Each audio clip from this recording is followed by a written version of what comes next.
Pulley problems can look difficult at first glance. In this video, we're going to learn how to take this complicated looking problem and turn it into something simpler. Something like this. If this video helps you out, please subscribe or refer a classmate. Let's get on with the problem. If we draw the individual free body diagrams, we quickly see that both have a force of tension. Since they are attached by the same rope, the tensions will be the same. I've drawn this in purple so you can better visualize it. Now we have some good news and some bad news. The bad news is that we don't know the force of tension, and without it, we can't directly solve for acceleration. The good news, however, is that we can make this problem much simpler to solve. All the rope in this problem was actually doing was changing the direction of the force of gravity from box B. In other words, the weight from box B was being redirected by the rope to move box A along the surface. So let's just forget about tension for now and instead create a different but equivalent problem that focuses on the forces that are actually doing the moving. Now this is very important.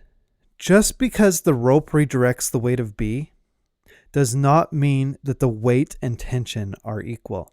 In fact, if the boxes are accelerating, which they are in this case, they will not be equal. So let's not make that assumption. Okay, so now we see that the force of gravity from box B is what is providing the force to move box A. Cool. Now that we see this, we can forget all about the entire pulley system and just pretend that the box is being pushed with that same 19.6 newtons of force. Congratulations! We've converted a complicated dynamics problem to a very basic one. Reward yourself by drawing a new free body diagram. You might find it beneficial to include the values for your variables in the free body diagram. It's optional, but I'm going to do it here. The next step is to apply Newton's second law. The net force is equal to the total mass of the system times its acceleration. Since block A is not moving in the y direction, the net force there is going to be 0, and the normal force and the weight of A will be balanced. We don't need this information in this problem, so we're going to move on to finding the net force in the x direction. Now, since both boxes A and B have mass, they have inertia that will affect the acceleration of the system. Newton's second law requires us to take the total mass of the system into the equation.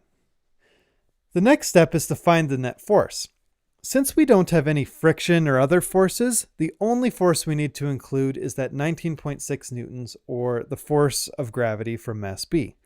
If this problem had included friction, we would need to include it and subtract it here.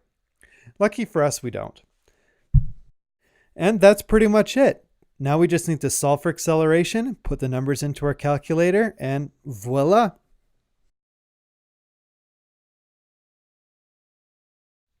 Now, give this problem a try again on your own, except this time, solve it for when box A has a 5 Newton force of friction acting against it.